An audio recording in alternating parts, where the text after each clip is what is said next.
മലയാളത്തിൻ്റെ ഭാവഗായകൻ വിട ചൊല്ലിയിരിക്കുന്നു. 80 വയസ്സായിരുന്നു. തൃശ്ശൂർ അമല ആശുപത്രിയിലായിരുന്നു അന്ത്യം.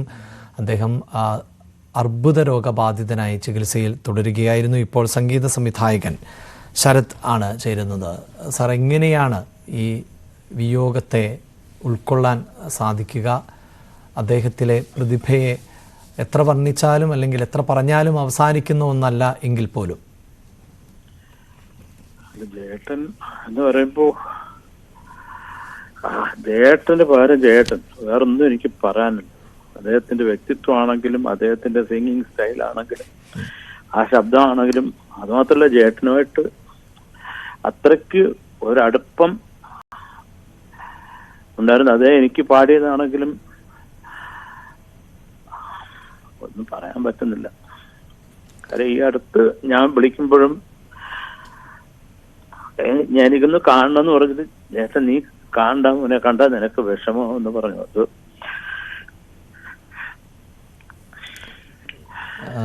ശ്രീ ശരത്ത്, ഞങ്ങൾക്ക് മനസ്സിലാവുമെങ്കിലും താങ്കളെപ്പോലുള്ളവരുടെ അഭിപ്രായങ്ങൾ തേടാതെ ഞങ്ങൾക്ക് മുന്നോട്ട് പോകാൻ പറ്റാത്തത് കൊണ്ടാണ്. താങ്കളുടെ വികാരത്തെ അതേ രീതിയിൽ ഞങ്ങളും ഉൾക്കൊള്ളുകയാണ്. ഇപ്പോൾ താങ്കളിങ്ങനെ ഈ ചില ഷോകളിലടക്കമൊക്കെ നിങ്ങൾ ഈ പരസ്പരം എന്താ പറയുക, ഒരു സൗഹൃദത്തിനപ്പുറത്തേക്ക് ഒരു ആത്മബന്ധം പോലെ അങ്ങോട്ടും ഇങ്ങോട്ടുമൊക്കെ ഒരു എടാ പോടാ എന്ന തരത്തിലൊക്കെയുള്ള സംഭാഷണങ്ങളൊക്കെ ഞാനും കണ്ടിട്ടുണ്ട്. അത് ഒരുപക്ഷെ ഈ സിനിമാ മേഖലയിൽ പ്രവർത്തിക്കുന്ന അല്ലെങ്കിൽ അതിനപ്പുറത്ത് ഉള്ള ഒരു സൗഹൃദമൊക്കെ മലയാളികൾ അറിയുന്ന തരത്തിൽ ഉള്ള ഷോകളിൽ ആണ് ഞാനും അതൊക്കെ കണ്ടിട്ടുള്ളത്. അതുകൊണ്ട് സംഗീതത്തിനപ്പുറത്തുള്ള ഒരു ബന്ധമുണ്ടല്ലോ,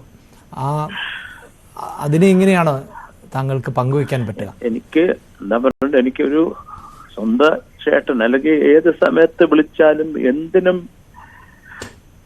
വാട്സപ്പ് ഇല്ലാത്ത ഫോണും, ചേട്ടന്റെ ഓരോ കാര്യങ്ങളും ആലോചിക്കുമ്പോഴും അത് എന്താ പറയണ്ടേ, ചിരിക്കണോ ഇപ്പം വിഷമിക്കണോ എന്ന് പറയാൻ പറ്റില്ല. അദ്ദേഹത്തിന്റെ ഈ ഒരു ലാസ്റ്റ് സമയത്താണ് ഞാൻ വിളിക്കുന്നത്. അദ്ദേഹത്തിന്റെ ഫോൺ ഓഫായിരുന്നു. ഒരു വിധത്തില് നമുക്ക് ലൊക്കേറ്റ് ചെയ്യാനും പറ്റത്തില്ല. അത് പ്രധാനമായിട്ട് ഞാൻ മിക്കവാറും ദിവസങ്ങളിൽ വിളിച്ച് ഞങ്ങൾ കൂടുതൽ സംസാരിക്കുന്നതും MS വിശ്വനാഥൻ സാറിനെ കുറിച്ചും P സുശീലാമ്മയെ കുറിച്ചും മുഹമ്മദ് റാഫി സാഹിബിനെ കുറിച്ചും ദേവരാജ മാഷിനെ കുറിച്ചും മാത്രമായിരുന്നു. ചേട്ടന്റെ അത് സംസാരം തന്നെ അതാണ്, അവരെ ചുറ്റിപ്പറ്റി. പിന്നെ ചേട്ടന്റെ തമാശകൾ, എത്ര അനുഭവങ്ങളാണ് ഷെയർ ചെയ്തിട്ടുള്ളത്. അപ്പൊ അത് ചേട്ടനുമായിട്ട് ഞാനിപ്പം റിയാലിറ്റി ഷോയിൽ ഇരുന്നിട്ടുണ്ട്, അതുപോലെ പല ഷോകളിലും, അതുപോലെ ചിലപ്പോൾ മ്യൂസിക് പ്രോഗ്രാമുകളും ഒക്കെ ചേട്ടനുമായിട്ട് സഹകരിച്ചതും. അപ്പൊ ഞങ്ങൾക്കൊരു വേറൊരു സ്പേസ് ഉണ്ടായിരുന്നു എനിക്കും ചേട്ടന്. ഞങ്ങൾ കുറെ ബാക്ക് സ്റ്റേജിലാണെങ്കിലും നമ്മൾ പറയുന്ന കാര്യം ചേട്ടന് ഞാൻ പറയുന്നതും ചേട്ടൻ പറയുന്നത് എനിക്കും റിലേറ്റ് ചെയ്യാൻ പറ്റുമായിരുന്നു. അതുപോലെ ഭയങ്കരമായിട്ട് പൊട്ടിച്ചിരിക്കുന്ന ഒരു വ്യക്തിയായിരുന്നു. എന്തെങ്കിലും ഒരു ജോക്ക് പറഞ്ഞാലും അത് ഇപ്പോഴൊക്കെ ഓരോ നിമിഷവും ഞാൻ ഇങ്ങനെ ആലോചിക്കുകയാണ്. എനിക്ക് അദ്ദേഹം ഈ ഒരു അവസ്ഥ വല്ലാണ്ട്, ഈ അദ്ദേഹത്തെ കണ്ടവർ പറഞ്ഞത് ചേട്ടൻ ഒട്ടും വയ്യ ശരത്തെ കാണാതിരിക്കുന്നതാണ്. അദ്ദേഹം ഞാൻ പറഞ്ഞു, എന്നെയും കാണാൻ വരണ്ട, നിനക്ക് കണ്ടാ വിഷമാവൂടാ മോനെ എന്ന് എൻ്റെ അടുത്ത് പറഞ്ഞത്. എനിക്കിപ്പോഴും അത്, എന്നാലും ഞാൻ പറഞ്ഞു ചേട്ടാ ഒന്ന് കണ്ടോട്ടെ, നമ്മളൊക്കെ അങ്ങനാണോ, ഒന്ന് കാണാൻ ചേട്ടാന്നൊക്കെ പറഞ്ഞിട്ട് ചേട്ടാ എന്നിട്ട് സമ്മതിച്ചില്ല. പക്ഷെ എനിക്ക് അദ്ദേഹമായിട്ട് ഞാൻ പങ്കിട്ടിട്ടുള്ള മൊമെന്റ്സ് എല്ലാം ഗോൾഡൻ മൊമെന്റ്സ്. അദ്ദേഹം എനിക്ക് കുറച്ച് പാട്ടും പാടിയിട്ടുണ്ട്, അതൊക്കെ അതിമനോഹരമായിട്ട്. അദ്ദേഹം പാടിക്കഴിഞ്ഞാൽ അതിന് വേറൊരു തലമാണ്. അത് ഞാൻ പറയുന്ന ആ ഒരു ജയേട്ടൻ എന്നുള്ള വ്യക്തിക്ക് ജയേട്ടൻ മാത്രമേ ഉള്ളൂ, അതിന് വേറെ ആരുമില്ല. ഇത്ര ഒരു സത്യസന്ധമായിട്ട് പാടുന്ന ഒരു വ്യക്തി, ഒരു തരം കള്ളത്തരങ്ങളോ അല്ലെങ്കിൽ വോയിസ് ടെക്നിക്കുകളോ അദ്ദേഹത്തിന് അറിഞ്ഞൂടാ. അദ്ദേഹം തുറന്ന് പാടും, ഉള്ള സത്യമായിട്ടുള്ളത് പാടും. അതുകൊണ്ട് തന്നെയാണ് അദ്ദേഹത്തിന്റെ പാട്ടുകളെല്ലാം തന്നെ അത്രയ്ക്ക് എന്താ പറയുക, എല്ലാ മലയാളികളുടെ മനസ്സിൽ അങ്ങനെ നിറഞ്ഞു നിൽക്കുന്നത്.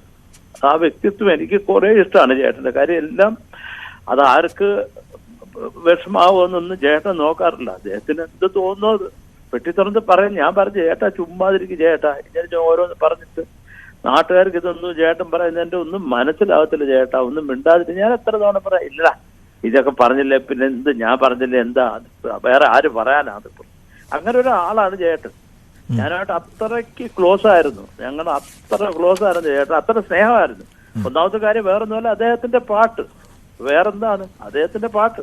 ഞാൻ എപ്പോഴും ചേട്ടന്റെ പാട്ടുകൾ ഞാൻ അദ്ദേഹത്തിന് പാടി കേൾപ്പിക്കുമ്പോൾ അദ്ദേഹം റാഫി സാഹിബിന്റെയും ദാസന്റെ ഒക്കെ പാട്ടുകളാണ് എന്നെ പാടി കേൾപ്പിച്ചത്. പി സുശീലാമ്മയാണ് അദ്ദേഹത്തിന്റെ പാട്ടുകൾ പാടുന്നതിനേക്കാളും കൂടുതൽ ഇഷ്ടമായിരുന്നു മറ്റുള്ളവരുടെ പാട്ട് പാടുന്നത്.